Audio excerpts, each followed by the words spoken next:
Assalamualaikum warahmatullahi wabarakatuh. Selamat datang kembali di channel YouTube Dunia Beda, tempat di mana takdir bisa berbalik dalam sekejap mata. Namaku Anya. Dan ini adalah kisahku.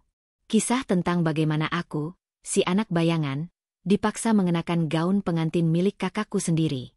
Aku dipaksa menikahi pria yang tidak pernah kutemui, pria yang dibenci kakakku, hanya untuk menyelamatkan keluarga yang tidak pernah menganggapku ada. Aku pikir, itu adalah akhir dari hidupku. Aku tidak tahu, itu baru permulaan dari mimpi buruk yang sebenarnya. Sebuah mimpi buruk yang memiliki wajah yang sangat kukenal. Namun sebelumnya bagi yang beragama Islam saya sarankan untuk menuliskan sholawat Nabi Muhammad agar kelak sholawat ini menjadi saksi untuk mendapat syafaat di akhirat. Like dan subscribe ke channel ini sangat membantu menambah wawasan dan membantu kami membuat cerita baru yang menghibur. Nama saya Anya. Dan selama 21 tahun hidup saya selalu menjadi bayangan. Saya adalah udara yang tidak terlihat, hening yang tidak terdengar, di sebuah rumah yang selalu riuh oleh satu nama. Bella. Kakak perempuan saya. Kami tinggal di sebuah rumah besar, megah, di kawasan Pondok Indah, Jakarta Selatan. Rumah yang dindingnya dicat putih gading, dengan pilar-pilar tinggi yang seolah menopang langit. Rumah yang seharusnya terasa hangat, namun bagi saya, rasanya seperti museum yang dingin dan sepi. Kamar saya kecil, di paviliun belakang, dekat dengan dapur dan area servis.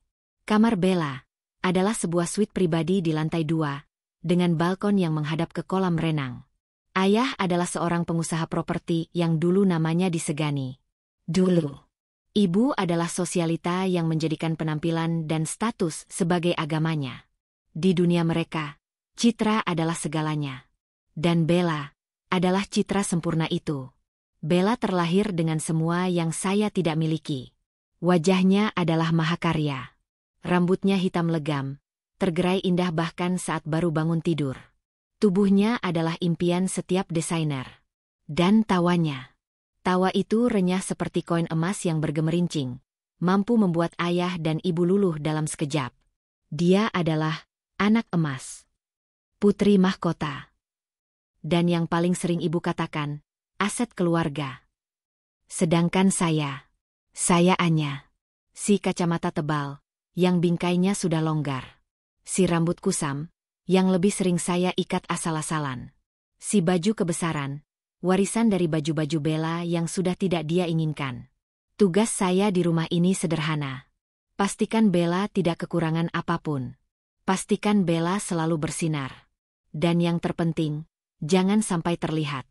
Pagi itu, seperti ribuan pagi lainnya, saya sudah bangun bahkan sebelum adzan subuh pertama selesai. Udara Jakarta masih terasa lembab. Saya bergegas ke dapur utama, di mana para asisten rumah tangga sudah mulai bekerja. Saya tidak dianggap majikan oleh mereka. Saya dianggap rekan kerja. Biar saya saja, Mbak Anya. Ujar Biksum, asisten tertua kami. Tidak apa-apa, Bik. Saya sudah biasa. Saya menyiapkan 3 jenis sarapan. Nasi goreng spesial dengan sosis impor untuk ayah. Oatmeal dengan buah blueberry dan almond panggang untuk ibu. Dan smoothie alpukat campur kale tanpa gula untuk Bella. Disajikan dalam gelas kristal. Saya tahu persis takarannya. Pukul 6:30, interkom di dapur berbunyi. Suara ibu melengking. Anya. Kamu di mana? Cepat setrika gaun pesta Bella.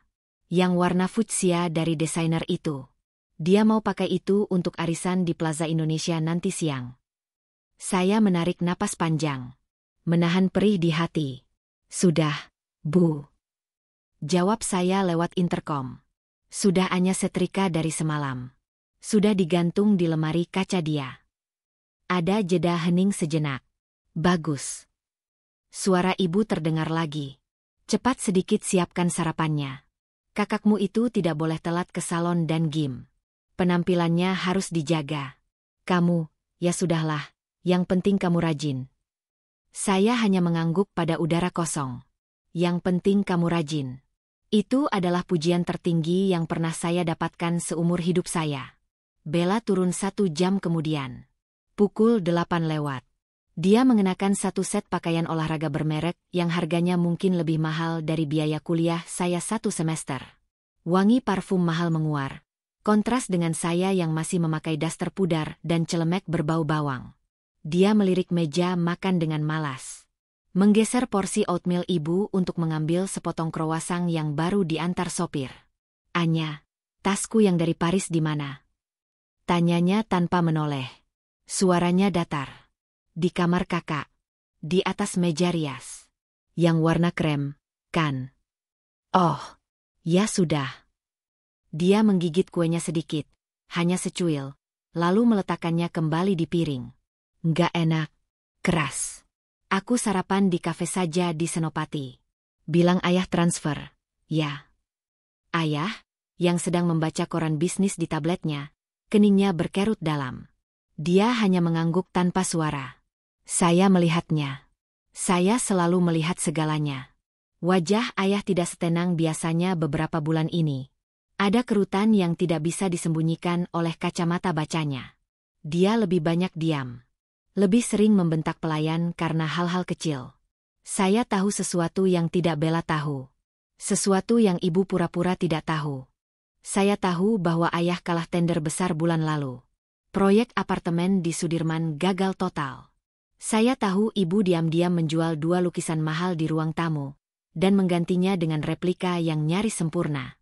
Saya tahu kartu kredit tanpa batas milik Bella beberapa kali ditolak saat saya yang disuruh mengambil belanjaan darinya di lobi. Keluarga kami sedang rapuh.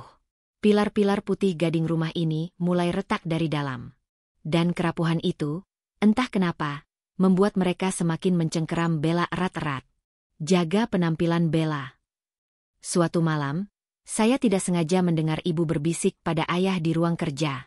Mereka pikir saya sudah tidur di pavilion. "Dia satu-satunya harapan kita, Pak. Pernikahan yang baik. Cuma itu yang bisa menyelamatkan kita. Keluarga Nusantara Group itu." Harapan. Pernikahan. Keluarga Nusantara Group. Kata-kata itu membuat bulu kuduk saya berdiri.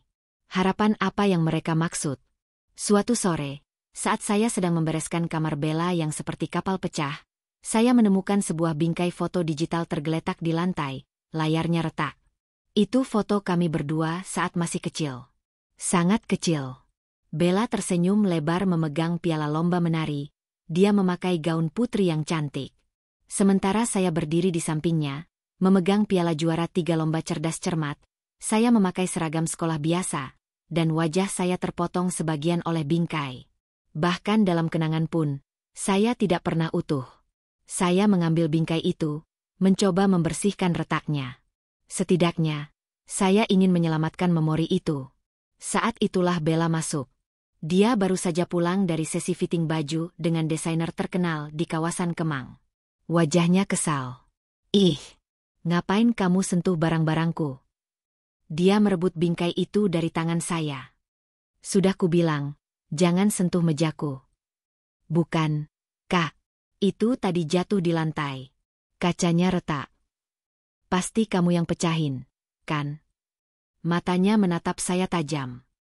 "Ceroboh banget. Atau jangan-jangan, kamu sengaja. Kamu iri, kan, sama aku? Selalu begitu." "Bukan.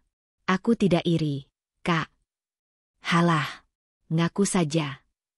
Bella tertawa sinis. Dia melihat foto di layar yang retak itu. "Jelek banget fotonya. Kenapa foto ini masih ada di sini? Memalukan." Dengan satu gerakan cepat, dia membanting bingkai digital itu ke lantai keramik kamarnya. Benda itu hancur berkeping-keping. Layarnya mati total. "Buang saja," katanya dingin. "Aku tidak mau ingat pernah foto sama kamu." Napas saya tercekat. Ada sesuatu yang patah di dalam dada saya.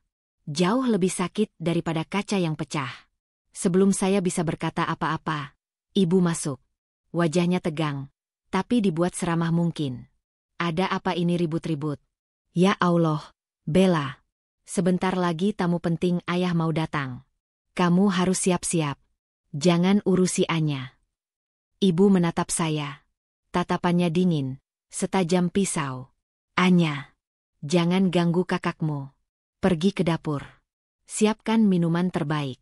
Dan ingat, jangan pernah tunjukkan wajah kusamu di depan tamu. Tamu siapa, Bu? Tanya Bella malas. Seseorang yang sangat penting, sayang. Suara ibu langsung berubah lembut pada Bella. Masa depan kita ada di tangan dia. Jadi, pakai gaun tercantikmu. Mengerti? Saya menunduk dalam-dalam. Baik, Bu. Saya berjalan keluar dari kamar Bella, membiarkan serpihan bingkai foto tadi terinjak oleh kaki saya. Saya pergi ke dapur. Di sana, Big Sum sedang menyiapkan nampan perak paling mahal yang kami punya. Tamunya spesial sekali ya, Big? Tanya saya pelan. Big Sum menoleh, wajahnya prihatin. Katanya, calonnya Non Bella, Neng. Dari keluarga Nusantara Group itu. Orang kaya sekali. Jantung saya berdebar tidak karuan. Saya membantu Big Sum menata gelas-gelas kristal. Tangan saya gemetar. 1 jam kemudian, saya mendengar deru mobil mewah yang sangat berat memasuki gerbang rumah. Suaranya berbeda dari mobil ayah. Ayah dan ibu menyambut di teras depan. Saya bisa mendengar tawa ayah yang dibuat-buat. Tawa yang terdengar putus asa. Saya mengintip dari jendela dapur. Saya tidak bisa melihat tamunya. Saya hanya melihat beberapa pria berjas hitam, berbadan tegap, berdiri kaku seperti patung di taman. Dan saya menciumnya. Aroma parfum yang mahal. Maskulin. Campuran aroma kayu oud dan tembakau. Aroma yang terasa berat dan berbahaya. Saat itu, saya hanya bisa berdoa dalam hati. Ya Allah. Saya hanya ingin hidup tenang. Saya tidak iri pada Bella. Saya hanya lelah. Tapi saya tidak tahu. Malam itu, di ruang tamu yang tidak boleh saya masuki, takdir saya sedang ditulis ulang. Tamu penting ayah datang. Dan mereka tidak datang untuk membicarakan bisnis. Mereka datang untuk membicarakan sebuah nama. Nama yang akan menghancurkan hidup Bella. Dan menggantikannya dengan hidup saya. Saya berjongkok di balik pintu dapur yang sedikit terbuka. Pintu kayu jati yang berat itu memisahkan dunia saya dengan dunia mereka. Saya pura-pura sibuk mengelap engsel kuningan di bagian bawah, agar punya alasan untuk tetap di sana. Di ruang tamu, saya bisa mendengar suara ayah. Tawa yang dipaksakan itu. Tawa yang terdengar kering dan gugup. Tentu, Tuan Arga. Tentu saja. Kami sangat terhormat. Saya tidak bisa mendengar jawaban tamunya. Tapi kemudian, ada suara lain. Suara yang dalam, berat, dan singkat. Suara yang seolah tidak perlu membuang banyak napas untuk didengar. Pastikan. Sesuai. Jadwal. Hanya 3 kata itu. Tapi getaran suaranya begitu rendah dan berwibawa, sampai membuat Big Sum, yang berdiri di sebelah saya sambil memegang nampan, tanpa sengaja menjatuhkan sendok perak ke lantai. Bunyinya nyaring di dapur yang hening. Saya langsung menutup pintu, takut ketahuan. Siapa tamunya? Big. Bisik saya. Big Sum menggeleng, wajahnya pucat. Big Sum tidak lihat wajahnya. Neng Anya. Gelap. Tapi pengawalnya banyak sekali. Di luar, di taman, semua pakai jas hitam. Seram. Kayak di film-film. 1 jam kemudian, saya mendengar deru mobil berat itu pergi. Hening sejenak. Sangat hening. Lalu, Bella, Ibu, semua ke ruang tengah. Sekarang. Itu suara ayah. Bukan berteriak, tapi menggelegar. Seperti guntur sebelum badai. Saya belum pernah mendengar ayah seperti itu. Saya tetap di dapur. Tentu saja, saya tidak dihitung sebagai semua. Saya mendengar langkah kaki ibu yang terburu-buru, dan langkah kaki Bella yang malas dari lantai 2. Lalu saya mendengar suara ayah lagi, kali ini bercampur dengan isak tangis lega. Berhasil. Alhamdulillah. Ya Allah, kita selamat, Bu. Kita selamat. Ibu menangis. Oh, Pak. Akhirnya putri kita, Bella. Dia berhasil menyelamatkan kita. Apa sih, Pak? Bu. Teriak-teriak. Suara Bella terdengar kesal, seolah baru bangun tidur. Malu didengar tetangga. Ada apa? Ada hening yang panjang. Saya menempelkan telinga saya ke pintu. Bella. Suara ayah terdengar serius, berat, dan final. Kamu akan menikah minggu depan. Saya menahan napas. Minggu depan. Apa? Suara Bella meninggi. Menikah. Minggu depan. Sama siapa? Pak, jangan bercanda. Bella masih muda. Bella. Dengan Arga. Potong ayah. Arga Wijaya. Pemilik tunggal Nusantara Group. Hening lagi. Kali ini, hening yang berbeda. Bukan hening yang tegang, tapi hening yang kaget. Nusantara Group. Bahkan saya yang hanya bayangan ini tahu nama itu. Mereka ada di mana-mana. Tambang di Kalimantan, gedung-gedung pencakar langit di Jakarta, stasiun televisi, pelabuhan di Surabaya. Mereka adalah raksasa. Arga Wijaya. Bella mengulang nama itu. Suaranya tidak lagi kesal. Ada nada takjub di sana. Maksud ayah, Tuan Arga. CEO Nusantara Group itu. Yang katanya super kaya itu. Iya. Suara ibu terdengar bangga. Dia sendiri yang datang melamar. Dia setuju membayar semua hutang ayahmu. Semuanya. Lunas. Dengan syarat, pernikahan ini dilaksanakan minggu depan. Tanpa pesta besar. Hanya akad nikah dan keluarga inti. Saya mendengar pekikan kecil. Itu Bella. Ya Allah. Aku akan jadi Nyonya Arga Wijaya.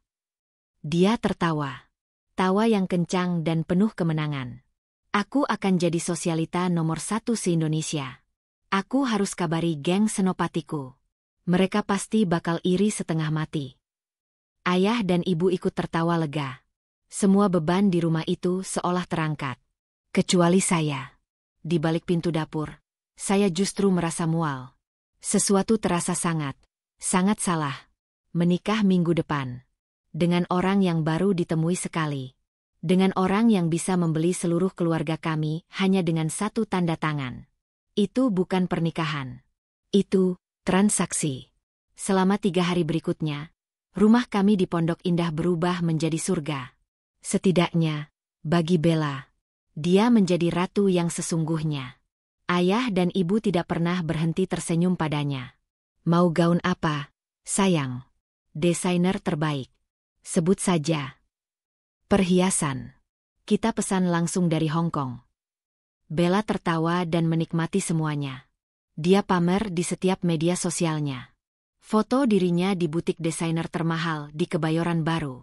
Foto cincin berlian besar yang tiba-tiba melingkar di jarinya. Menuju hari besarku, tulisnya. Masa depan Nyonya Wijaya.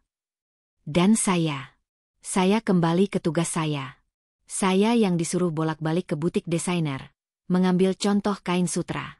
Saya yang harus mengurus daftar catering mewah, meski pestanya katanya kecil.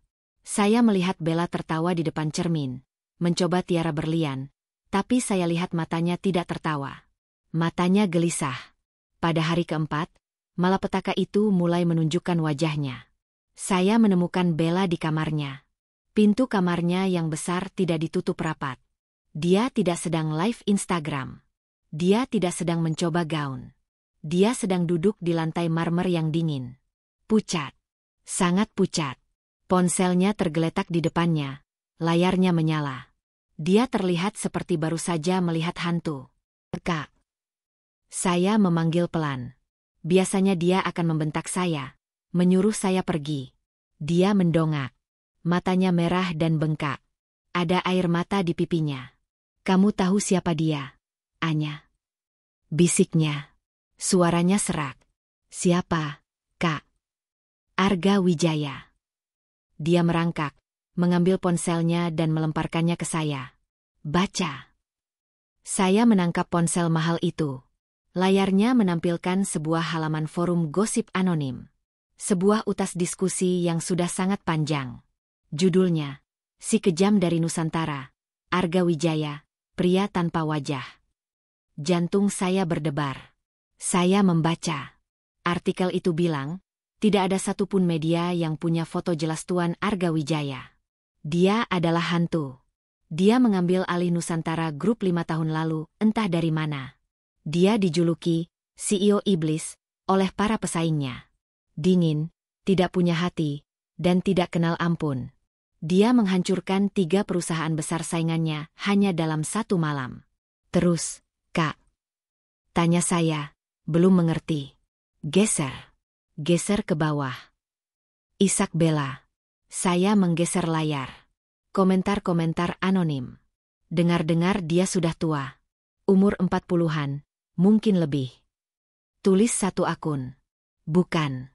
Dia masih muda, tapi wajahnya. Lalu saya melihatnya. Sebuah tautan ke foto. Sangat buram. Sepertinya diambil dari jarak sangat jauh, menggunakan kamera ponsel murahan. Foto di Bandara Halim Perdana Kusuma, malam hari. Foto itu menunjukkan seorang pria tinggi, sangat tinggi, memakai jas hitam yang mahal. Dia dikelilingi 4 pengawal berbadan besar.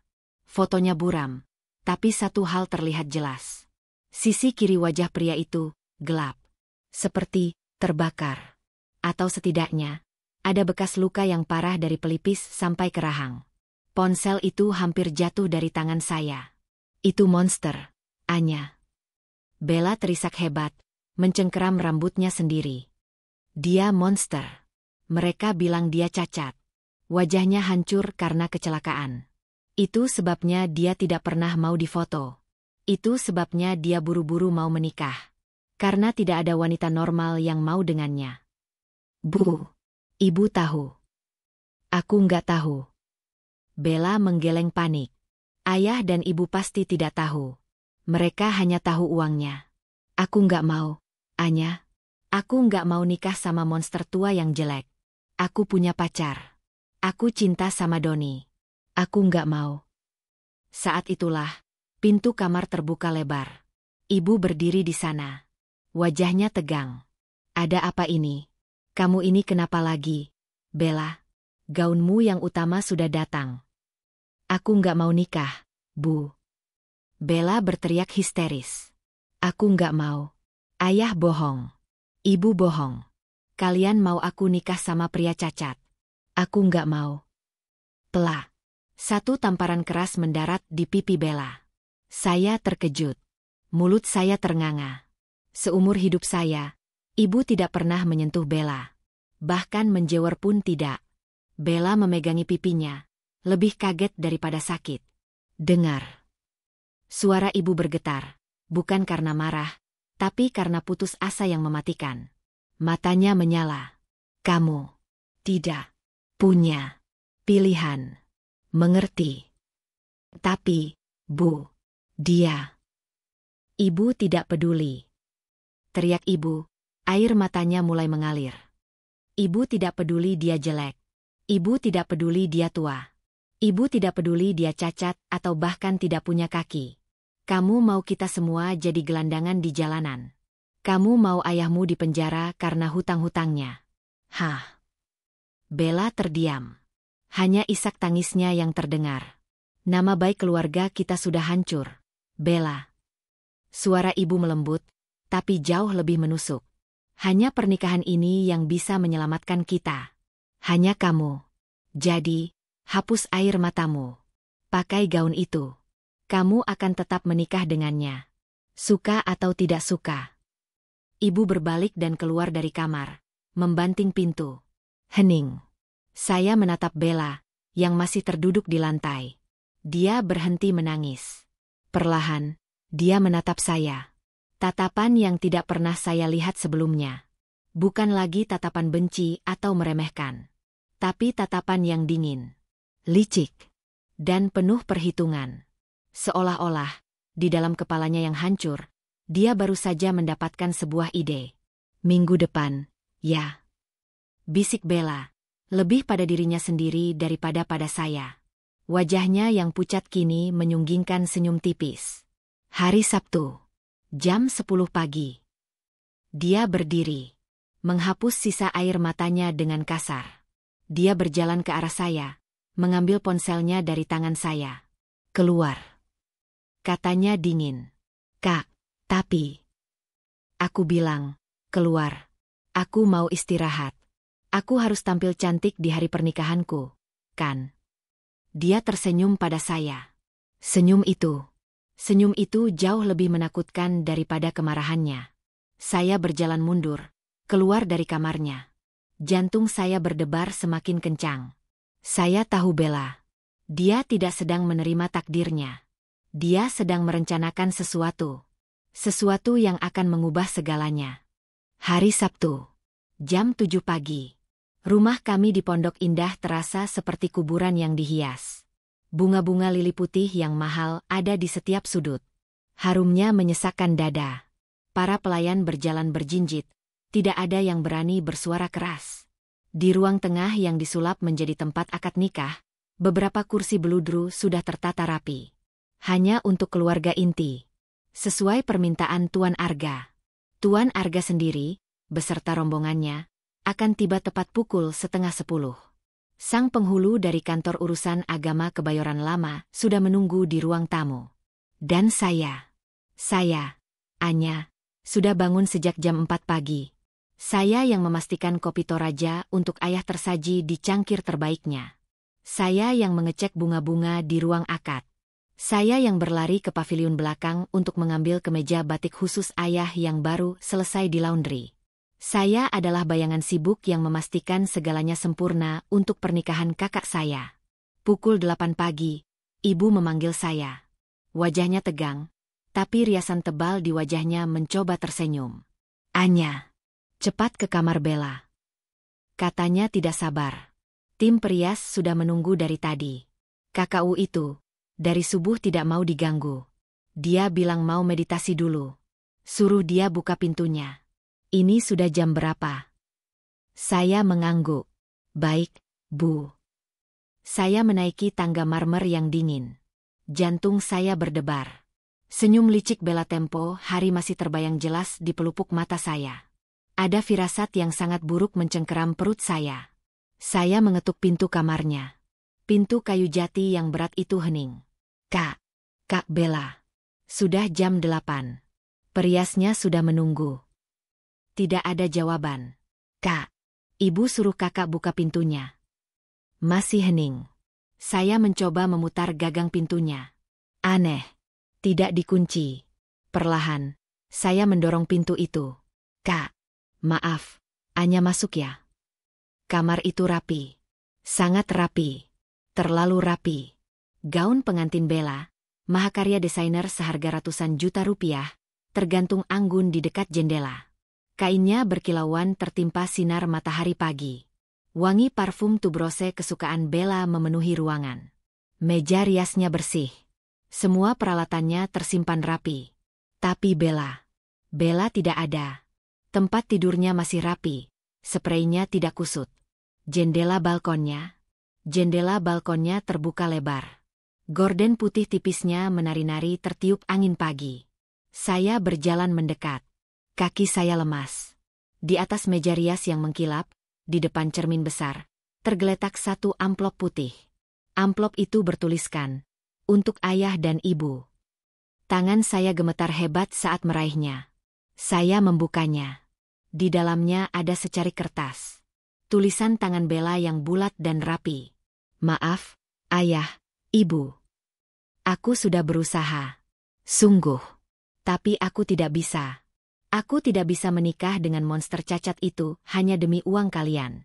Aku bukan budak. Aku juga berhak bahagia. Aku akan mengejar kebahagiaanku sendiri. Aku pergi ke Bali bersama Doni. Jangan cari aku. Saat kalian baca surat ini, aku mungkin sudah di pesawat. Uang yang ayah transfer untuk biaya salon kemarin, cukup untuk kami memulai hidup baru. Napas saya tercekat. Saya membaca baris terakhir. Baris yang bukan untuk ayah atau ibu. Baris itu untuk saya. Anya. Maaf merepotkan. Kamu yang urus sisanya. Ya. Bilang saja pada Tuan Arga aku sakit atau apa. Kamu kan pintar cari alasan. Kamu kan selalu bisa diandalkan. Salam sayang, Bella.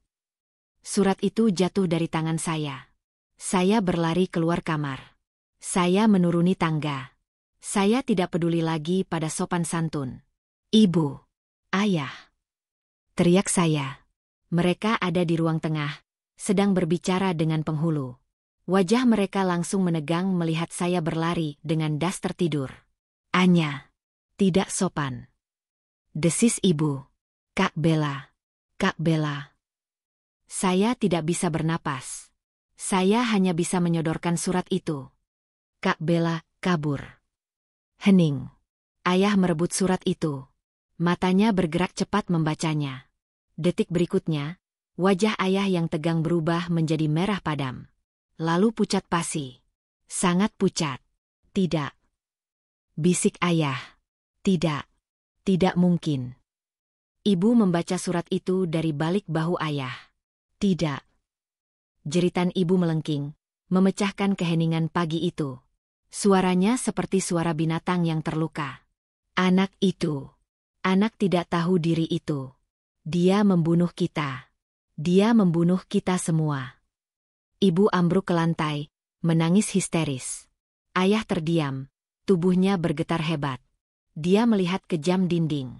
Jam 8 pagi lewat 15 menit. Tuan Arga akan tiba 1,5 jam lagi. Desis ayah. Suaranya kosong. Tamu. Penghulu. Semuanya. Kita hancur. Kita hancur, Bu. Ayah menatap saya. Tatapan yang kosong. Apa yang harus kita katakan? Pernikahan batal. Hutang-hutang itu. Ya Allah. Dia tidak hanya akan menagih hutang. Dia akan menghancurkan kita. Dia. Tuan Arga, dia akan membunuhku. Ayah terduduk di kursi. Menutupi wajahnya dengan kedua tangan. Seorang pria gagah yang selalu saya takuti, kini hancur lebur di depan mata saya. Di tengah kekacauan itu, di tengah isak tangis ibu dan napas putus asa ayah, saya hanya berdiri mematung. Memakai daster pudar saya. Lalu, ibu berhenti menangis. Perlahan, dia mengangkat kepalanya. Dia menatap saya. Bukan. Dia tidak menatap saya. Dia melihat saya. Seolah-olah, dia baru pertama kali menyadari keberadaan saya. Tatapan matanya berubah. Dari putus asa, menjadi sesuatu yang lain. Sesuatu yang mengerikan. Sebuah perhitungan. Anya. Bisik ibu. Saya mundur selangkah. Anya. Ibu merangkak di lantai marmer. Dia tidak peduli riasannya luntur oleh air mata. Dia mendekati saya. Bu, apa? Tiba-tiba, ibu memegang kedua kaki saya. Dia bersimpuh di kaki saya. Ibu saya, yang tidak pernah menyentuh saya kecuali untuk menyuruh, kini memeluk kaki saya. Anya, putriku. Isaknya. Suaranya dibuat semenyedihkan mungkin. Ibu mohon. Nak, cuma kamu. Cuma kamu yang bisa selamatkan kita. Jantung saya serasa berhenti berdetak. Maksud ibu, apa? Gantikan kakakku. Saya menarik kaki saya. Saya menggeleng hebat. Tidak. Tidak, Bu. Tidak mungkin. Aku Anya. Tidak ada yang tahu. Suara ayah tiba-tiba terdengar. Keras dan tegas. Dia sudah berdiri. Matanya menyala lagi. Tapi bukan dengan amarah. Dengan tekad putus asa. Tidak ada yang tahu wajah Bella. Kata ayah. Tidak ada yang pernah bertemu dengannya. Tuan Arga hanya melihat fotonya. Foto yang diedit. Pernikahan ini tertutup. Hanya kita. Yang perlu kita lakukan adalah memberinya pengantin. Tidak, ayah. Aku tidak mau. Air mata saya mulai mengalir. Ini gila. Aku tidak mau menikah dengan pria itu. Pria monster itu. Jadi kamu mau melihat kami mati? Suara ibu meninggi lagi. Anya. Ayah mencengkeram bahu saya. Keras. Kuku-kukunya menancap di kulit saya. Anggap ini baktimu. Selama ini kamu hidup enak di rumah ini. Kamu berhutang nyawa pada kami. Sekarang, bayar hutangmu. Aku tidak minta dilahirkan, ayah. Teriak saya. Ini pertama kalinya saya berani berteriak. Jaga mulutmu. Ayah hampir menampar saya, tapi dia menahannya. Dia melihat ke arah penghulu yang berdiri pucat di sudut ruangan. Ayah menarik napas. Dia melepaskan cengkeramannya. Wajahnya berubah. Dia memasang wajah seorang ayah yang hancur. "Anya, dengar," katanya pelan. "Kalau kamu menolak, kita semua akan jadi gelandangan malam ini juga. Rumah ini disita. Perusahaan ayah bangkrut total. Ayah akan dipenjara." Dia menatap saya lurus ke mata.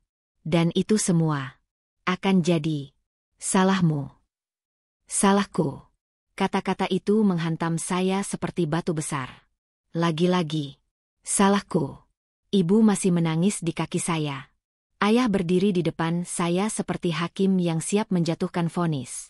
Saya melihat ke sekeliling ruangan yang indah ini. Rumah yang tidak pernah terasa seperti rumah. Saya melihat orang tua yang tidak pernah terasa seperti orang tua. Saya lelah. Saya sangat lelah. Saya tidak punya apa-apa lagi untuk diperjuangkan. Bella sudah mengambil semuanya. Bahkan kebebasan terakhirku. Perlahan, saya berhenti menangis. Saya berhenti gemetar. Saya hanya merasa kosong. "Baik," bisik saya. Satu kata itu. Ayah langsung menghela napas lega. Ibu langsung berdiri. "Cepat," teriak ibu. Wajah sedihnya langsung hilang, digantikan kepanikan. "Anya, cepat ke kamar Bella. Pakai gaunnya. Pakai perhiasannya. Biksum, perias. Bawa semua ke kamar Bella. Sekarang. Kita tidak punya waktu." Saya ditarik. Didorong menaiki tangga. 20 menit berikutnya adalah neraka yang kabur. Saya didudukkan di depan meja rias. Wajah saya dibersihkan kasar. Riasan tebal dipoleskan ke wajah saya. Riasan untuk Bella. Bukan untuk saya. Gaun pengantin itu dipakaikan ke tubuh saya. Gaun itu sedikit kebesaran di bagian dada, tapi pas di pinggang. Ya Allah, setidaknya badan mereka mirip. Desah perias itu. Lalu, ibu mengambilnya. Cadar pengantin. Veil panjang dari kain tule Prancis yang sangat tebal dan berlapis-lapis. Bukan yang transparan. Ini menutupi seluruh wajah saya, sampai ke dada. "Ini," kata ibu. Suaranya dingin. "Jangan buka ini. Apapun yang terjadi. Sebelum kamu resmi masuk ke kamarmu. Mengerti?" Saya hanya mengangguk. Saya tidak bisa melihat wajah saya di cermin. Saya hanya melihat sosok putih berhantu. Tepat jam 9:45, saya mendengar suara deru mobil yang berat. Rombongan itu datang. Tangan saya ditarik oleh ayah. Waktunya. Saya berjalan menuruni tangga. Kaki saya melayang. Saya tidak merasakan marmer dingin di bawah telapak kaki saya. Di ruang akad, saya melihatnya. Dia berdiri membelakangi saya. Menghadap penghulu. Sosok itu. Tinggi. Sangat tinggi dan tegap. Jas hitam termahal yang pernah saya lihat. Membungkus bahunya yang lebar dengan sempurna. Dia memancarkan aura yang sangat dingin. Ruangan yang hangat ini terasa turun beberapa derajat hanya dengan kehadirannya. Dia tidak menoleh saat saya datang. Saya didudukkan di sampingnya. Saya tidak berani bernapas. Saya bisa mencium aroma itu. Aroma yang sama dari malam pertunangan. Kayu oud dan tembakau. Aroma yang mahal. Dan berbahaya. Penghulu mulai berbicara. Suaranya terdengar seperti dari kejauhan. Saya mendengar ayah saya. Suaranya bergetar hebat saat dia menjabat tangan pria di sebelah saya. "Saya nikahkan dan saya kawinkan engkau, Arga Wijaya bin." Ayah menyebut nama almarhum ayahnya. "Dengan putri kandung saya, Bel, Anya Kirana." Jantung saya berhenti. Ayah menggunakan nama saya. Bukan nama Bella. Saya menoleh sedikit ke pria di samping saya. Dia tidak bergerak. Dia tidak bereaksi. Seolah dia sudah tahu. Atau dia tidak peduli. Dengan mas kawin 100 gram logam mulia dan seperangkat alat sholat, dibayar tunai. Saya menahan napas. Pria di sebelah saya menjawab. Suaranya. Ya Allah. Suaranya. Suara itu dalam. Berat. Tenang. Tapi menusuk. Seperti beludru yang membungkus baja dingin. Saya terima nikah dan kawinnya Anya Kirana binti Hermawan. Dengan mas kawin tersebut, dibayar tunai. Satu tarikan napas. Begitu lancar. Begitu mantap. Para saksi, entah siapa mereka, berkata serempak. Sah. Sah. Alhamdulillah. Suara, sah, itu menggema di ruangan. Tapi di telinga saya, bunyinya seperti pintu penjara yang ditutup dan dikunci. Saya resmi menjadi Nyonya Arga Wijaya. Saya, Anya Kirana, si pengantin pengganti. Dan saya, belum pernah melihat wajah suami saya sendiri. Tidak ada cium tangan. Tidak ada senyuman. Tidak ada pelukan selamat dari orang tua saya. Setelah kata, sah, itu menggema dan doa singkat dibacakan. Pria yang kini resmi menjadi suami saya itu berdiri. Tanpa menoleh ke arah saya, dia hanya mengangguk singkat pada penghulu dan saksi-saksinya. Ayah saya buru-buru mendekat, mencoba tersenyum, mencoba menjabat tangannya lagi. Tuan Arga, kami. Suami saya mengangkat tangannya. Hanya sedikit. Gerakan kecil itu seketika membungkam ayah. Dia menatap ayah. Saya tidak bisa melihat matanya. Tapi saya bisa merasakan tatapan itu menembus cadar tebal saya. Dingin. Menghakimi. Lalu, dia menoleh ke arah saya. Saya masih terduduk, membeku, berdiri. Satu kata. Bukan permintaan. Itu adalah perintah. Kaki saya yang gemetar, yang terbungkus kain gaun yang berat, mencoba patuh. Saya berdiri. Ikuti saya. Katanya lagi. Dia berjalan lebih dulu. Melintasi ruang akad yang hening. Melewati ayah dan ibu saya yang berdiri mematung seperti pelayan. Dia tidak pamit. Dia tidak mengucapkan sepatah kata pun pada mereka. Seolah-olah mereka adalah perabot ruangan yang tidak penting. Saya, seperti boneka kain, mengikutinya. Anya. Suara ibu saya bergetar di belakang saya. Jadilah istri yang baik, nak. Saya tidak menoleh. Saya tidak bisa. Seorang pria berjas hitam membukakan pintu depan. Di luar, bukan hanya satu mobil mewah. Ada 3 mobil Mercedes hitam pekat yang identik, diparkir di jalan masuk rumah saya. Suami saya masuk ke mobil yang di tengah. Pintu mobil di belakangnya dibukakan untuk saya. Saya masuk sendirian. Dia di depan, saya di belakang. Seperti majikan dan pelayannya. Mobil melaju. Meninggalkan rumah pondok indah yang sudah bukan lagi rumah saya. Di dalam mobil, keheningan terasa memekakkan telinga. Interiornya terbuat dari kulit berwarna krem yang lembut, dan beraroma kayu mahal. Nyaris tidak ada suara dari jalanan Jakarta. Sangat kedap. Saya duduk di sudut, sejauh mungkin dari kursi depan, memeluk lutut saya yang gemetar di balik gaun. Saya masih memakai cadar pengantin tebal itu. Saya tidak berani membukanya. Saya tidak tahu harus berbuat apa. Perjalanan terasa seperti selamanya. Saya melihat dari balik jendela yang gelap. Kami tidak menuju ke perumahan elit. Kami menuju ke jantung kota. Ke kawasan Sudirman. SCBD. Mobil melambat, lalu masuk ke lobi pribadi sebuah gedung pencakar langit yang menjulang angkuh. Gedung itu terbuat dari kaca dan baja, berkilauan di bawah sinar matahari sore. Ini adalah salah satu gedung tertinggi di Jakarta. Nusantara Tower. Gedung miliknya. Pintu mobil dibukakan. Suami saya sudah berdiri di luar, menunggu. Lagi-lagi, dia berjalan lebih dulu. Kami masuk ke lobi pribadi yang terbuat dari marmer hitam. Hanya ada kami dan 2 pengawalnya. Dia menekan tombol di lift pribadi. Tombol paling atas. PH. Penthouse. Lift berdenting. Pintunya terbuka. Dan saya menahan napas. Ini bukan apartemen. Ini adalah istana di langit.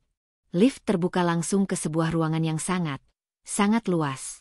Dindingnya nyaris tidak ada. Semuanya terbuat dari kaca.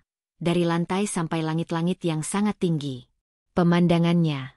Ya Allah. Pemandangan seluruh kota Jakarta terhampar di bawah kaki saya. Dari Semanggi, sampai Monas di kejauhan. Matahari hampir terbenam, mewarnai langit dengan warna oranye, ungu, dan merah darah. Tapi tempat ini dingin. Perabotnya sangat sedikit. Hanya sofa besar berwarna abu-abu, meja kaca, dan sebuah piano besar di sudut. Semuanya minimalis, mahal, dan tidak berjiwa. Seperti galeri seni yang kosong. Tinggalkan kami. Suara suami saya memecah keheningan. Para pengawalnya menunduk dalam. Baik, Tuan. Pintu lift tertutup. Dan kami berdua, sendirian, di puncak Jakarta. Saya masih berdiri di dekat pintu lift. Tidak berani bergerak. Dia berjalan perlahan ke arah jendela kaca yang raksasa itu. Dia berdiri membelakangi saya, menatap matahari terbenam. Sosoknya yang tinggi dan tegap terlihat seperti bayangan hitam yang mengintimidasi, dengan latar belakang langit yang terbakar. Jantung saya berdebar begitu kencang. Saya takut dia bisa mendengarnya. Inilah saatnya. Saya harus bicara. Saya tidak bisa hidup dalam kebohongan ini. Saya tidak peduli ayah akan marah. Saya tidak peduli apa yang akan terjadi. Pria ini berhak tahu siapa yang sebenarnya dia nikahi. Saya mengumpulkan semua sisa keberanian saya. Tuan. Suara saya keluar seperti bisikan. Serak dan gemetar. Dia tidak bergerak. Tuan. Maafkan saya. Air mata saya mulai menggenang, membuat cadar di depan mata saya terasa basah. Ada yang harus Tuan tahu. Dia masih diam, menikmati pemandangan senja. Saya menarik napas dalam-dalam. Saya bukan Bella. Akhirnya saya mengatakannya. Saya Anya, adiknya, kakak saya. Bella, dia kabur pagi tadi. Saya dipaksa. Saya menutup mata, siap mendengar bentakan. Siap mendengar amarah. Siap dilempar keluar dari istana langit ini. Hening sejenak. Lalu, saya mendengarnya. Dia tertawa. Bukan tawa bahagia. Bukan tawa lega. Itu tawa yang pelan, dingin, dan penuh ejekan. Tawa yang membuat bulu kuduk saya merinding. Kamu pikir. Suaranya yang dalam dan berat itu memantul di ruangan yang kosong. Aku bodoh. Dia masih belum berbalik. Aku tahu kamu bukan Bella. Jantung saya serasa copot. Apa? Dia tahu. Aku tahu. Sejak ayahmu yang panik itu mengganti nama di berkas akad nikah 1 jam sebelum aku datang. Tubuh saya gemetar. Jadi, Tuan tahu. Saya tidak mengerti. Kenapa? Kenapa Tuan tetap melanjutkan pernikahan ini? Kenapa Tuan tetap menikahi saya? Akhirnya, perlahan, sangat perlahan, dia membalikkan badannya.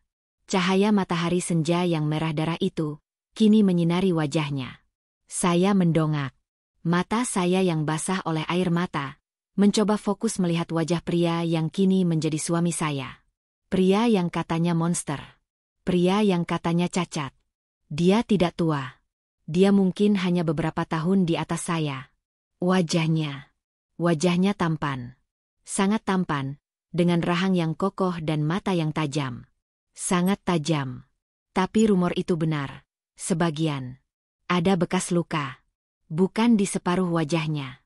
Tapi sebuah garis tipis, nyaris tak terlihat, seperti perak, memanjang dari sudut mata kirinya, menyeberangi pipinya, dan berakhir di dekat sudut bibirnya. Bekas luka yang tidak membuatnya jelek.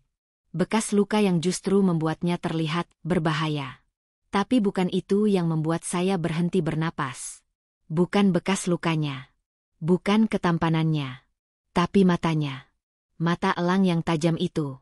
Mata yang selalu terlihat sedih. Mata yang selalu menunduk. Mata yang selalu saya pura-pura tidak lihat di koridor sekolah. Saya sangat mengenal mata itu. Tidak. Bisik saya. Tubuh saya mendingin. Tidak mungkin. Pria di depan saya. Tuan Arga Wijaya. CEO Nusantara Group. Suami saya. Dia tersenyum miring. Sebuah senyuman yang tidak pernah saya lihat sebelumnya. Halo, Anya. Dia adalah Reno. Reno. Anak yatim piatu miskin dari SMA Bakti Mulia. Anak beasiswa yang sepatunya bolong. Anak yang selalu membawa kotak bekal berisi nasi dan tempe orek. Anak yang dulu disiram jus alpukat oleh Bella dan gengnya di kantin. Miskin aja belagu. Jauh-jauh dari kita. Hinaan Bella masih terngiang jelas. Anak yang diam-diam sering saya selipkan roti atau buku catatan di laci mejanya, saat tidak ada yang melihat. Anak yang pernah memberi saya surat cinta sederhana di perpustakaan sekolah. Yang saya tolak mentah-mentah. Maaf, Reno, kata saya waktu itu, sambil menangis. Kita beda. Jangan temui aku lagi. Saya menolaknya, bukan karena saya tidak suka. Saya menolaknya karena saya takut. Takut pada Bella. Dan kini, dia berdiri di depan saya. Reno yang miskin. Kini adalah Arga Wijaya yang maha kuasa.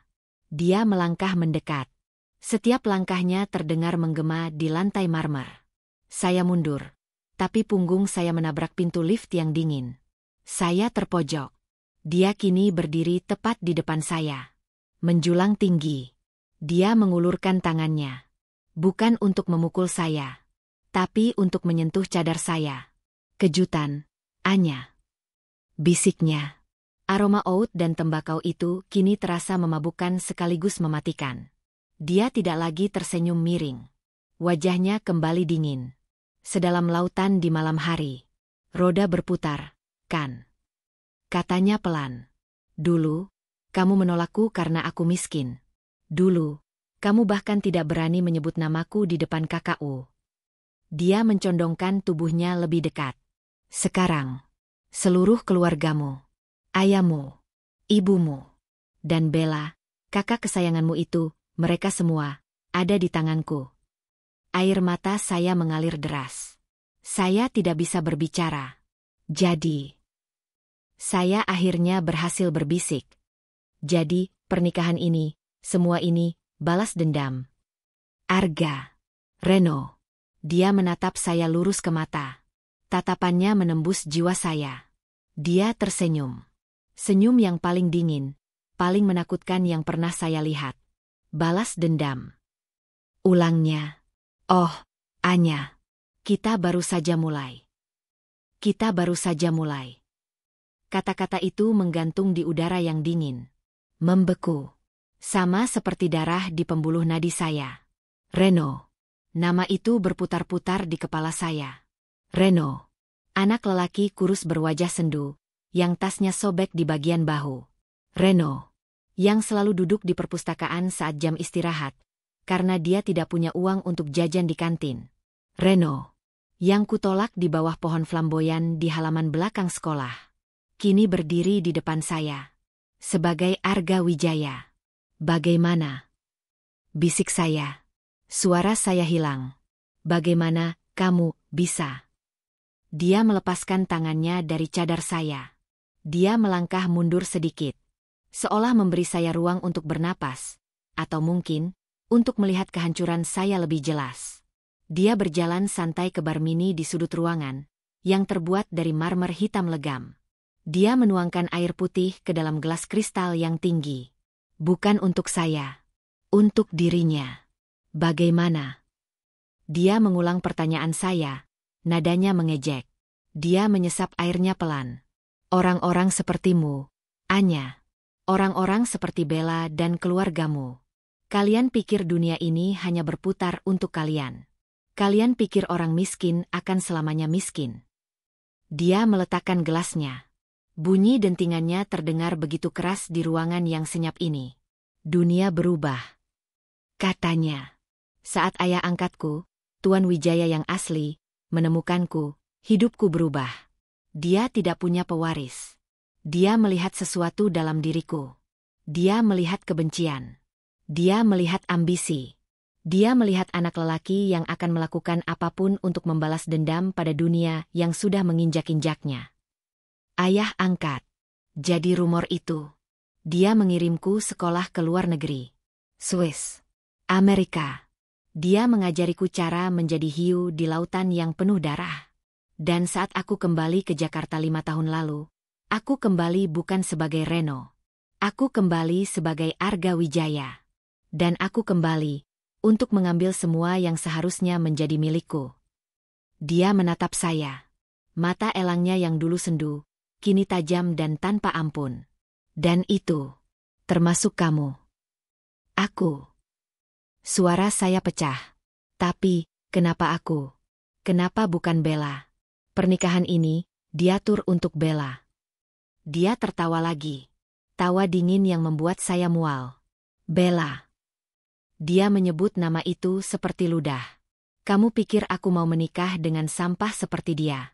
Perempuan dangkal yang otaknya hanya berisi tas mahal dan penghinaan. Oh, tidak, Anya. Rencanaku dari awal bukan untuknya. Dia berjalan mendekat lagi. Saya terdesak ke pintu lift. Tidak ada tempat untuk lari. Rencananya adalah menghancurkan keluarga kalian. Rencananya adalah membuat ayahmu yang sombong itu berlutut, mengemis. Dan di saat-saat terakhir, aku akan membatalkan pernikahan. Jantung saya berdebar kencang. Membatalkan. Tentu saja. Senyumnya miring. Membiarkan ayahmu hancur lebur, dituntut oleh semua rekan bisnisnya, setelah dia mengumumkan putrinya akan menikah denganku. Membiarkan Bella, si putri mahkota, menjadi bahan tertawaan seluruh Jakarta. Itu rencananya. Tapi, dia kini berdiri sangat dekat. Saya bisa merasakan dingin yang terpancar dari tubuhnya. Kakakku yang bodoh itu, ternyata selangkah lebih maju. Dia kabur. Dan dia, meninggalkanmu sebagai gantinya. Mata Arga menelusuri wajah saya yang masih tertutup cadar tebal. Dia meninggalkanmu. Anya Kirana. Satu-satunya orang di rumah itu yang pernah menatapku seperti manusia. Kilas balik itu menghantam saya. Di kantin sekolah, Bella dan gengnya baru saja menyiram Reno dengan jus alpukat. Mereka tertawa. Reno hanya berdiri diam. Seragam putihnya ternoda hijau. Dia menunduk, mengepalkan tangannya. Saat itu, saya, Anya si pengecut, hanya bisa melihat dari jauh. Saya tidak berani menolong. Tapi besoknya, saya menyelipkan sebuah sapu tangan bersih dan sebungkus roti coklat ke dalam laci mejanya, sebelum ada orang yang datang. Kamu pikir aku lupa? Bisik Arga, seolah dia bisa membaca pikiran saya. Kamu pikir aku lupa setiap potongan roti yang kamu selipkan di mejaku? Kamu pikir aku lupa sapu tangan yang kamu berikan saat aku menangis di belakang gym setelah mereka melempar sepatuku ke selokan? Air mata saya menetes lagi. Jadi, dia tahu. Aku tahu, Anya. Aku tahu semua kebaikan kecilmu. Kebaikan yang kamu lakukan diam-diam. Kebaikan yang kamu lakukan karena kamu kasihan padaku. Bukan. Saya menggeleng. Bukan kasihan. Aku. Diam. Suaranya tidak keras. Tapi begitu tajam. Saya langsung terdiam. Tapi aku juga ingat hal lain, Anya. Dia mengulurkan tangannya. Jari-jarinya yang panjang dan dingin menyentuh dagu saya. Mengangkat wajah saya. Aku ingat hari itu. Di perpustakaan. Setelah ujian kelulusan. Kilas balik lagi. Lebih jelas. Saya berdiri di antara rak-rak buku yang berdebu. Reno berdiri di depan saya. Wajahnya gugup, tangannya gemetar. Dia menyodorkan secarik kertas surat. Anya, aku suka sama kamu. Sejak lama. Aku tahu aku tidak punya apa-apa. Tapi aku janji, aku akan kerja keras. Aku akan. Saat itu, saya mendengar tawa Bella dari luar perpustakaan. Rasa takut yang luar biasa mencengkeram saya. Takut ketahuan. Takut dihina. Takut Bella akan menghancurkan Reno lebih parah lagi jika tahu. Saya mendorong surat itu. Maaf, Reno. Suara saya bergetar. Air mata saya menggenang. Kita beda. Kita beda level. Jangan temui aku lagi. Kumohon. Saya melihat matanya. Mata itu hancur. Hancur berkeping-keping. Dan saya berlari pergi. Meninggalkannya sendirian di sana. Kita beda. Suara Arga di masa kini, mengulang kata-kata saya di masa lalu. Kamu benar, Anya. Kita memang beda. Dia kini menatap saya dengan tatapan yang tidak bisa saya artikan. Dingin, tapi ada luka lama yang begitu dalam di sana.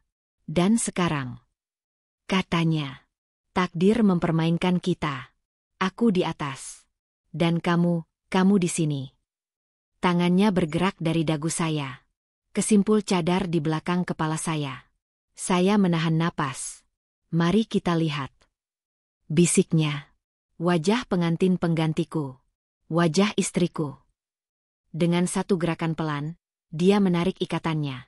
Kain tule yang tebal itu melorot dari wajah saya. Jatuh ke bahu saya. Untuk pertama kalinya, kami bertatapan langsung. Tanpa penghalang. Mata elangnya menatap saya. Dia melihat semuanya. Dia melihat kacamata tebal saya. Dia melihat riasan pengantin yang sudah mulai luntur karena air mata. Dia melihat wajah saya yang pucat ketakutan. Dia tidak terlihat jijik. Dia tidak terlihat terpesona. Dia terlihat puas. Seperti seorang seniman yang baru saja menyelesaikan lukisan balas dendamnya. Dia mengulurkan ibu jarinya. Dengan sangat pelan, dia menghapus jejak air mata di pipi saya. Sentuhannya dingin. Seperti sentuhan marmer. Selamat datang di rumah barumu, Nyonya Anya Wijaya. Katanya pelan. Selamat datang di sangkar emasmu. Saya gemetar hebat. Apa yang akan kamu lakukan padaku? Padamu. Dia tersenyum tipis. Aku akan melakukan apa yang seharusnya dilakukan seorang suami. Aku akan memberimu segalanya. Dia melambaikan tangannya ke pemandangan kota Jakarta yang gemerlapan di luar jendela kaca. Semua ini, uang, kemewahan, baju-baju termahal dari desainer di Paris, perhiasan, apapun yang kamu tunjuk, itu semua milikmu. Dia menatap saya lagi. Senyumnya lenyap. Dengan satu syarat. Kamu milikku. Kamu adalah propertiku, Anya. Sama seperti gedung ini. Sama seperti perusahaan itu. Kamu akan hidup di sini. Di penthouse ini. Kamu tidak boleh pergi kemanapun tanpa izinku.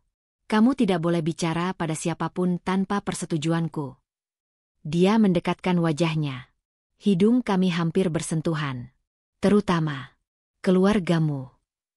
Ayah, ibu. Mereka aman. Katanya. Hutang ayahmu sudah lunas pagi tadi. Tepat setelah kata, sah, diucapkan. Mereka selamat. Mereka tidak akan jadi gelandangan. Saya sedikit lega. Tapi Arga belum selesai. Mereka aman. Ulangnya. Selama kamu patuh. Selama kamu menjadi istri yang baik dan penurut. Tapi.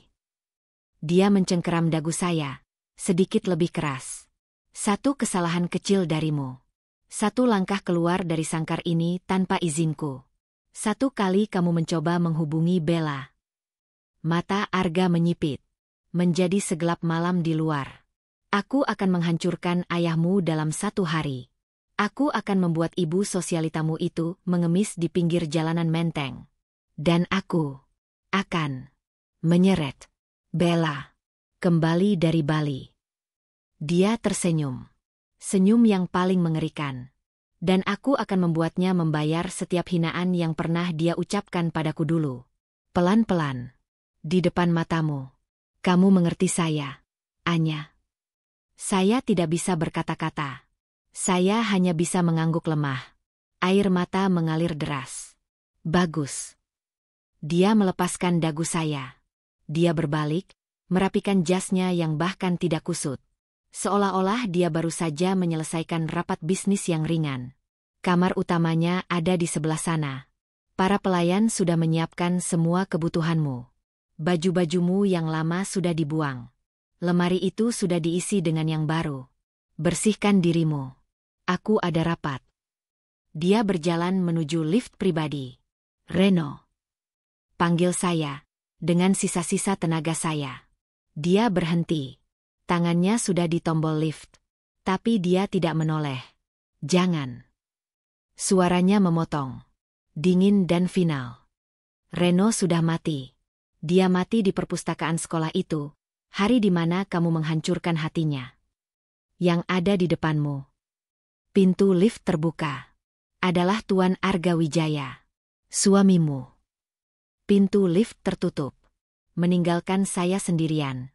Saya ambruk ke lantai marmer yang dingin. Masih memakai gaun pengantin yang berat.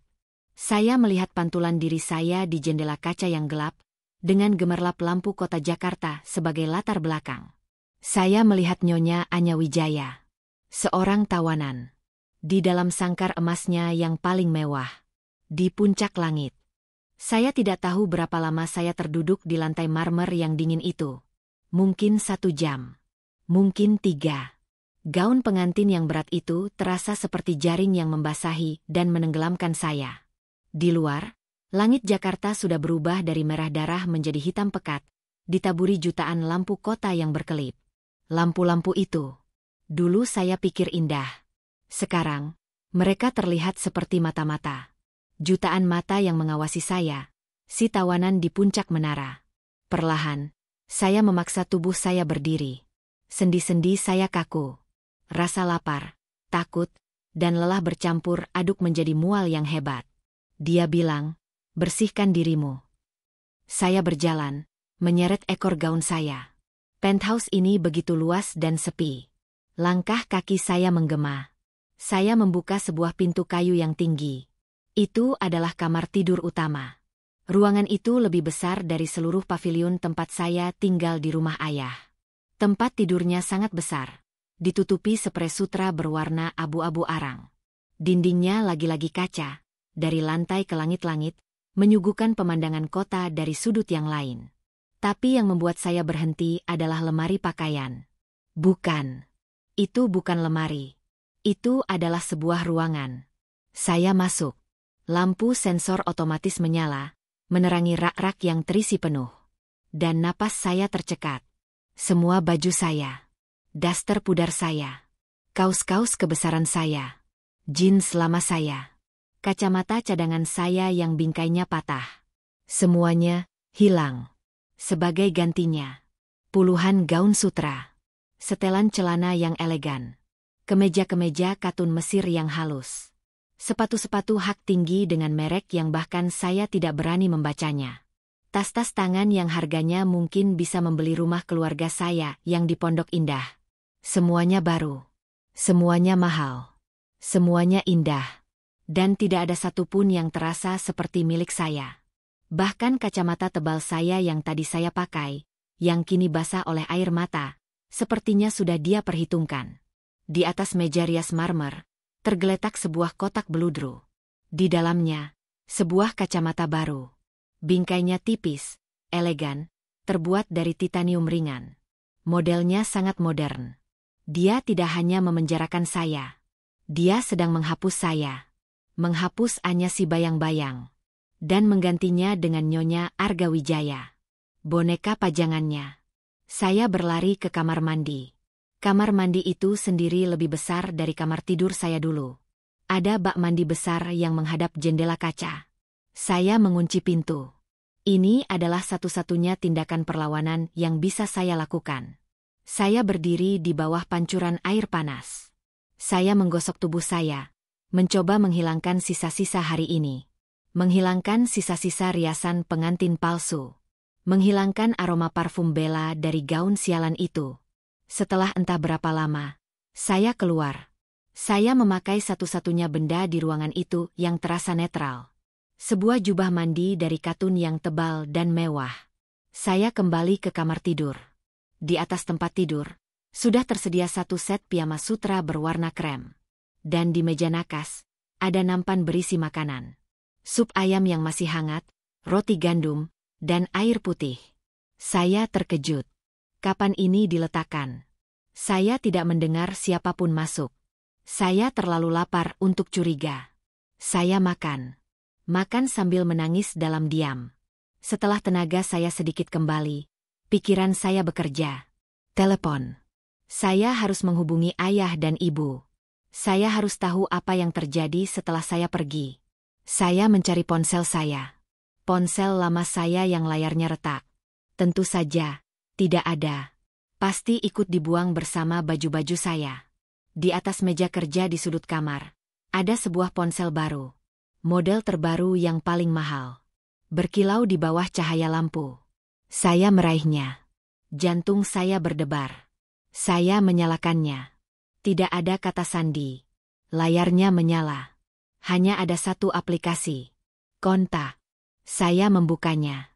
Hanya ada satu nama. Satu nomor. Tersimpan dengan nama suamiku. Saya lemas. Perut saya kembali mual. Ini penjara.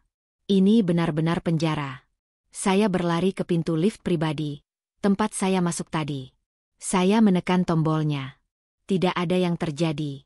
Saya menggedornya. Buka. Buka pintunya. Suara saya terdengar kecil di ruangan seluas ini. Saya berlari ke pintu lain. Sepertinya pintu servis untuk pelayan. Saya memutar gagangnya. Terkunci. Dikunci dari luar. Saya benar-benar terkurung. Nyonya. Sebuah suara. Tenang dan tegas. Saya berbalik. Seorang wanita parubaya, mungkin seumuran ibu saya, berdiri di ambang pintu kamar tidur. Dia memakai seragam abu-abu yang rapi. Wajahnya tidak berekspresi. Nyonya baik-baik saja. Tanyanya. Nadanya datar. Siapa kamu? Tanya saya, mundur selangkah. Bagaimana kamu bisa masuk? Saya Ratna, kepala pelayan di penthouse ini. Katanya. Saya masuk dari pintu servis. Tuan Arga tidak ingin Nyonya terganggu, tapi beliau berpesan agar saya memastikan Nyonya makan. Tuan Arga. Tentu saja. Dia yang memegang semua kuncinya. Ibu Ratna. Saya mendekat. Putus asa. Tolong. Tolong saya. Saya harus menelepon orang tua saya. Hanya sebentar. Saya janji. Saya hanya ingin bilang saya baik-baik saja. Ibu Ratna menatap saya. Tatapannya tidak jahat. Tapi kosong. Seperti robot. Maaf, Nyonya Anya. Dia memanggil saya Nyonya Anya. Bukan Nyonya Arga. Tuan Arga sudah memberikan instruksi yang sangat jelas. Lanjutnya, dengan nada yang sama datarnya. Nyonya tidak diizinkan berkomunikasi dengan dunia luar. Dengan siapapun. Tanpa izin eksplisit dari Tuan. Tapi mereka orang tua saya. Ishak saya. Semua kebutuhan Nyonya akan kami penuhi. Ibu Ratna seolah tidak mendengar permohonan saya. Dia melanjutkan kalimat yang sepertinya sudah dihafalnya. Jika Nyonya butuh sesuatu, makanan, minuman, buku, pakaian, Nyonya bisa panggil saya lewat interkom di sebelah tempat tidur. Tapi Nyonya tidak bisa meninggalkan penthouse ini. Jadi, saya tawanan. Ibu Ratna menundukkan kepalanya sedikit. Nyonya adalah istri Tuan Arga Wijaya. Dan ini adalah rumah Nyonya. Sungguh jawaban yang diplomatis. Dan mematikan. Silakan istirahat, Nyonya. Saya akan berada di area pelayan jika Nyonya butuh sesuatu. Dia berbalik, berjalan tanpa suara, dan menghilang di balik pintu servis. Pintu itu tertutup dengan bunyi klik pelan. Saya sendirian lagi. Saya berjalan kembali ke jendela kaca raksasa di ruang tengah. Saya berdiri di sana, menatap hamparan lampu Jakarta. Jadi, inilah balas dendamnya. Bukan rasa sakit yang cepat. Bukan penghinaan publik. Bukan. Balas dendam Arga jauh lebih kejam. Jauh lebih cerdas. Dia memberi saya segalanya. Kemewahan yang tidak pernah saya impikan. Pakaian yang lebih mahal dari harga diri keluarga saya. Pemandangan terindah di seluruh kota. Tapi dia mengambil satu-satunya hal yang saya miliki. Kebebasan saya. Dia tidak akan memukul saya. Dia tidak akan menghina saya. Dia hanya akan mengurung saya. Di sangkar emas ini. Sendirian. Dengan pikiran saya sendiri. Dengan rasa bersalah saya. Dia akan mengubah saya perlahan-lahan. Sampai saya lupa siapa Anya. Sampai saya hanya menjadi Nyonya Wijaya. Bonekanya. Trofi kemenangannya atas keluarga saya. Saya menempelkan kening saya ke kaca yang dingin. Rasa dinginnya menjalar ke seluruh tubuh saya. Saya melihat pantulan wajah saya di kaca. wajah pucat, mata bengkak, dan kacamata titanium baru yang mahal. Bella kabur untuk mengejar kebahagiaannya. Orang tua saya selamat dari kebangkrutan. Mereka semua bebas.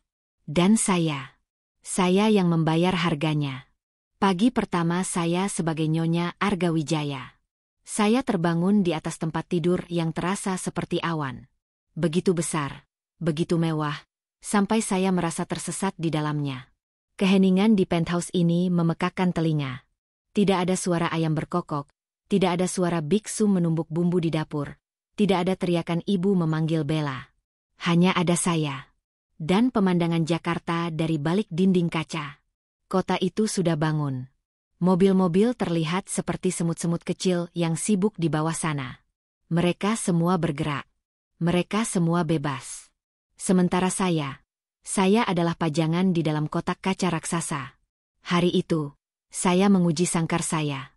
Saya menekan tombol intercom di sebelah tempat tidur. Ya, Nyonya Anya. Suara datar Ibu Ratna langsung terdengar. Saya ingin buku. Kata saya. Buku apa yang Nyonya inginkan? Apa saja. Novel. Yang sedih. 1 jam kemudian, pintu servis terbuka pelan. Ibu Ratna masuk, meletakkan 5 novel bestseller terbaru di atas meja kopi. Semuanya masih terbungkus plastik. Siang harinya, saya mencoba lagi. Ibu Ratna, saya lapar. Saya mau bubur ayam gerobak. Yang seperti dijual di pinggir jalan Senopati. Saya tahu itu permintaan konyol. 2 jam kemudian, Ibu Ratna menyajikan semangkuk bubur ayam di depan saya. Wanginya persis. Disajikan dalam mangkuk porselen yang mahal, tapi rasanya otentik. Lengkap dengan sate usus dan ati ampela di piring terpisah. Dia bisa memberikan apapun yang saya minta. Kecuali satu. Ibu Ratna. Saya berkata, setelah selesai makan. Tolong, beri saya telepon. Saya hanya mau dengar suara ibu saya. 5 menit saja. Wajah Ibu Ratna tetap tidak berekspresi. Maaf, Nyonya. Sesuai instruksi Tuan. Saya tidak bisa. Kalau begitu, sampaikan padanya. Sampaikan pada suamiku. Sampaikan aku mau bicara dengannya. Tuan sedang rapat di luar kota, Nyonya. Di Surabaya. Beliau baru akan kembali malam nanti. Kalau begitu, sampaikan pesanku. Aku perlu bicara. Kata saya, menekan setiap kata. Baik, Nyonya. Akan saya sampaikan. Ibu Ratna membereskan mangkuk saya dan menghilang lagi. Malam tiba. Jauh lebih cepat dari yang saya kira. Saya tidak menyalakan lampu utama. Saya hanya duduk di sofa abu-abu yang dingin, memandangi gemerlap lampu kota yang mulai menyala. Saya mengenakan 1 set piyama sutra krem yang dia siapkan. Rasanya halus di kulit, tapi terasa seperti baju zirah yang asing. Pukul 10 malam. Saya mendengarnya. Bunyi ding pelan dari lift pribadi. Jantung saya serasa berhenti berdetak, lalu berdentum kencang, memompa darah ke seluruh tubuh saya. Bukan hanya darah, tapi juga kemarahan yang sudah saya kumpulkan sepanjang hari. Pintu lift terbuka. Argawijaya masuk. Dia terlihat lelah. Jasnya sudah dilepas. Dia hanya memakai kemeja putih mahal dengan lengan digulung sampai siku. Dia sedikit melonggarkan dasinya. Dia terlihat manusiawi. Dia berhenti sejenak saat melihat saya duduk di sana dalam kegelapan. Dia tidak langsung bicara pada saya. Dia berjalan ke bar. Menuang segelas air. Tidak. Bukan air. Cairan itu berwarna kuning kecoklatan. Dia meneguknya sedikit. Ibu Ratna bilang, "Kamu mencariku." Suaranya terdengar berat. Lelah. Saya berdiri. Kaki saya gemetar. Tapi saya memaksanya untuk kokoh. Sampai kapan? Suara saya terdengar serak di ruangan yang sepi ini. Arga menoleh. Perlahan. Dia menatap saya. Mata elangnya menyorot tajam dalam remang-remang. Sampai kapan apa, Anya? Sampai kapan kamu akan mengurungku di sini? Sampai kapan kamu akan memperlakukanku seperti binatang peliharaan di dalam sangkar? Arga tertawa pelan. Tawa yang sama. Dingin dan mengejek. Binatang. Dia meletakkan gelasnya. Aku lihat, sangkarmu jauh lebih mewah daripada seluruh rumah ayahmu.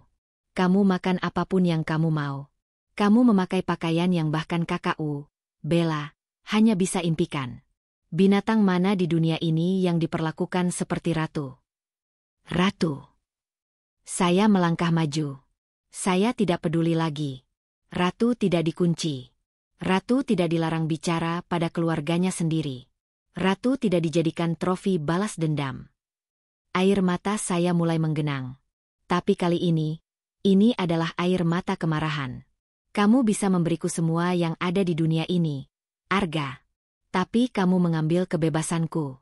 Kamu mengambil hakku untuk tahu apa keluargaku baik-baik saja. Ini bukan pernikahan. Ini penyiksaan. Penyiksaan. Dia mendengus. Dia berjalan mendekati saya. Saya tidak mundur. Kamu mau tahu apa itu penyiksaan, Anya? Penyiksaan adalah saat kamu dihina setiap hari hanya karena kamu miskin. Penyiksaan adalah saat seragam satu-satunya milikmu dirobek seminggu sebelum ujian, dan kamu harus menjahitnya dengan tangan. Penyiksaan adalah saat satu-satunya orang yang kamu pikir baik, satu-satunya orang yang kamu cintai menusukmu dari depan. Apa salahku padamu? Teriak saya. Hah? Apa salahku sebenarnya? Karena aku menolakmu di perpustakaan hari itu. Wajah Arga menegang. Saya tahu, saya mengenai sasaran. Aku melakukannya untuk melindungimu. Isak saya. Apa kamu tidak pernah memikirkan itu? Aku pengecut. Ya, aku takut. Aku takut setengah mati pada Bella. Aku takut dia dan teman-temannya akan menghancurkanmu. Aku takut mereka akan membuat hidupmu yang sudah menderita menjadi lebih menderita lagi. Aku menolakmu, aku mengusirmu, karena aku tidak mau kamu terluka lebih parah lagi karena aku. Hening. Arga hanya menatap saya. Rahangnya mengeras. Kaca di belakangnya memantulkan sosok kami berdua. Dua bayangan yang sedang berperang. Melindungiku. Dia mengucapkan kata itu dengan nada yang sangat rendah. Sangat berbahaya. Tiba-tiba, dia menghantamkan tinjunya ke dinding kaca di sebelah saya. Bra! Saya menjerit kaget. Kaca itu bergetar hebat. Tapi tidak pecah. Kaca itu sekuat penjara ini. Jangan. Geramnya. Wajahnya kini hanya beberapa senti dari wajah saya. Matanya menyala. Jangan pernah bilang kamu melindungiku. Kamu tidak melindungiku, Anya. Kamu menghancurkanku. Kamu adalah satu-satunya harapanku di dunia busuk itu. Satu-satunya orang yang kupercaya. Dan kamu, di saat yang paling penting, kamu memilih mereka. Kamu memilih untuk menjadi pengecut. Dia mencengkeram bahu saya. Keras. Kamu bilang, kita beda level. Kamu benar. Dulu aku di bawah. Dan kamu di atas. Dia tersenyum miring. Senyum yang penuh luka. Dan lihat sekarang. Takdir itu lucu. Kan? Sekarang, aku yang menentukan levelnya. Saya menatap matanya yang menyala itu. Saya melihat kemarahannya. Tapi di baliknya. Jauh di dalam sana. Saya masih melihatnya. Saya masih melihat Reno. Reno. Anak lelaki yang terluka. Anak lelaki yang patah hati di perpustakaan. Dan tiba-tiba, rasa takut saya hilang. Berganti dengan sesuatu yang lain. Sesuatu yang kuat. Kamu salah. Bisik saya. Cengkeramannya menguat. Apa? Kamu salah, Reno. Saya mengatakannya. Saya menyebut nama itu. Wajah Arga berubah. Kemarahannya lenyap seketika. Digantikan oleh sesuatu yang jauh lebih menakutkan. Wajahnya menjadi kosong. Pucat. Seolah saya baru saja menamparnya.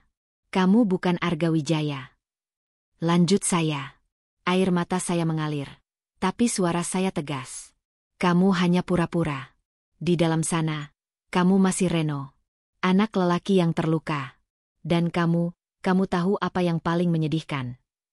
Saya menatap lurus ke matanya yang kini terlihat kaget. Kamu sama saja seperti Bella. Kamu sama saja seperti ayah dan ibuku. Kamu menggunakan kekuasaan dan uangmu untuk menyakiti orang lain. Kamu menjadi persis seperti orang-orang yang kamu benci. Cengkeramannya di bahu saya bergetar. Jangan. Desisnya. Suaranya pecah. Pernah. Sebut. Nama. Itu. Lagi. Kenapa? Saya menantangnya. Karena itu menyakitkan. Karena itu adalah kebenaran, Reno. Saya meraih tangannya yang mencengkeram bahu saya, dan saya melepaskannya. Dengan paksa. Saya berdiri tegak. Kamu bisa mengurung tubuhku di sini, Tuan Wijaya. Kamu bisa memberiku semua kemewahan di dunia ini. Tapi kamu tidak akan pernah bisa memiliki hatiku. Kamu tidak akan pernah bisa memiliki jiwaku. Hatiku tidak akan pernah jadi milikmu. Arga menatap saya. Tertegun. Dia menatap saya untuk waktu yang sangat lama. Matanya berkilat-kilat. Saya tidak tahu apakah itu amarah yang akan meledak, atau luka lama yang baru saja saya sobek hingga berdarah. Lalu, tanpa sepatah kata pun, dia berbalik. Dia berjalan cepat menuju lift. Dia tidak menoleh lagi. Pintu lift terbuka. Dia masuk. Dan pintu lift tertutup. Dia pergi. Saya sendirian lagi. Di penthouse yang senyap. Saya ambruk ke sofa. Seluruh tubuh saya gemetar hebat. Saya baru saja menghadapi iblis. Dan saya selamat. Saya menatap pantulan diri saya di dinding kaca yang gelap. Wajah saya pucat. Mata saya bengkak. Tapi untuk pertama kalinya sejak pagi tadi, saya melihatnya. Di dalam mata pantulan saya sendiri. Saya melihat secercah kekuatan. Saya tidak tahu apa yang akan terjadi besok. Saya tidak tahu apa yang akan dia lakukan selanjutnya. Tapi saya tahu satu hal. Ini belum selesai. Perang saya. Perang kami. Baru saja dimulai.